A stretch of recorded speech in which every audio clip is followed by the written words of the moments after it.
Hi, this is Suki Baxter with Suki Baxter Wellness, and I wanted to share with you a great tip for reducing the pain and strain and inflammation that comes along with being an active individual. It also helps if you are suffering from back, neck, or shoulder pain or any kind of chronic ongoing inflammatory condition. If you have any kind of arthritis, this may be helpful as well. So first, I wanted to talk to you a little bit about what happens when your body hurts and how the process works. When there's been an injury to an area, so for example, say you sprain your ankle, the body produces a substance called a circulating immune complex. It's also known as a CIC for short.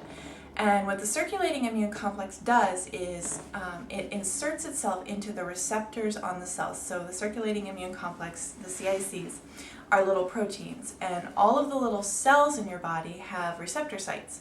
They're kind of like a socket. So if you have a socket and then the circulating immune, the CICs are like a little protein plug. So they go in and they click like a lock and key.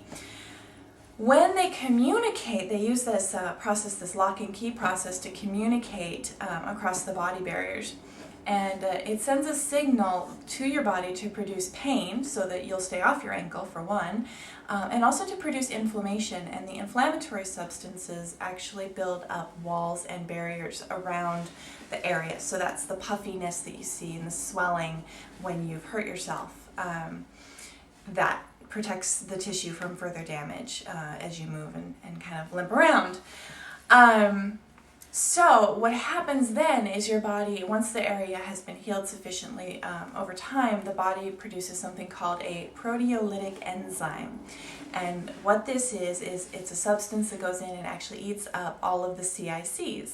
And then once the CICs have been eaten up, and there are proteins, so remember the enzyme digests the protein, the CICs vanish and the receptors no longer have that lock and key, so the key comes out and there's no signal sent to your body anymore telling it to produce the inflammation and the pain sensation.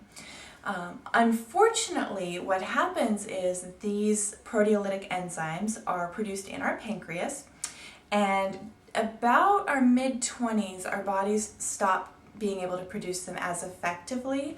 And if you've had any kind of strain on your pancreas, it can also impair the body's ability to produce these enzymes. Fortunately, these are natural enzymes that are found in nature, and we can get them from our diet. So one of the best foods to include if you want to get extra proteolytic enzymes in your body is actually pineapple. Pineapple contains something called bromelain. Bromelain is a proteolytic enzyme. Papaya is another really good one. Papaya contains something called papain. And both of these are enzymes that help to produce or help to digest protein. And that's why they make such great meat tenderizers and marinades. And when you ingest them in your body, so if you ingest them with protein in your stomach, you will actually digest that protein more easily. If you want to take them for pain relief, you would want to eat the fruit between meals, preferably on an empty stomach, to maximize absorption. Now, there's a couple of caveats. First of all, you can't cook them, so if you think that you're going to marinate your meat in pineapple and then cook it and get the effects of the enzymes, it's not going to work that way. The enzymes will digest the meat in the marinade, but once you cook the meat, it kills off the enzymes. And that goes for canning as well. So canned pineapple, cooked pineapple, those won't work. They won't help with your pain. So you need to eat fresh, raw fruits, and preferably between meals. Now, the other caveat is that, especially for pineapple, the highest concentration of the bromelain is actually in the stem, which, as you can see, it's kind of stiff and crunchy and not really easily digested or eaten or very tasty either. So if you want to skip chewing on gritty pineapple stem, what you can do is visit your local health food store and purchase a bottled proteolytic enzyme. They usually have them extracted from pineapple, so it'll say bromelain on the label, or from papaya, it'll say papain on the label.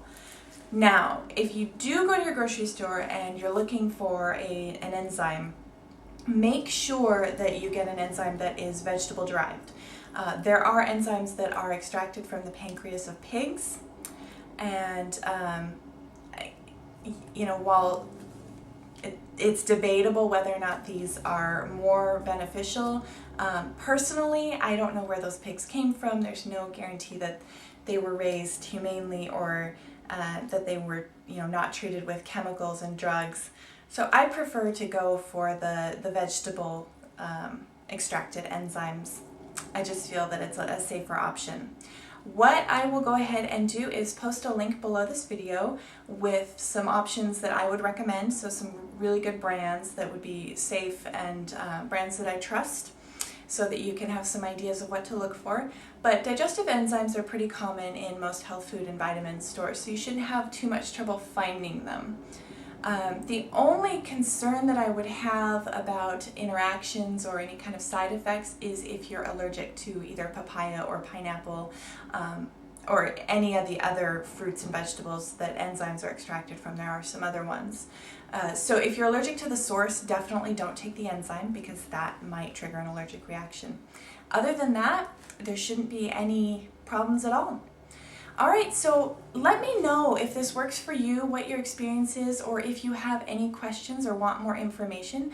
You can leave me a comment below on my blog. There's a form down there. Just go ahead and enter your name and all the pertinent info in your question, and I'd love to hear what you think. Alright, thanks so much.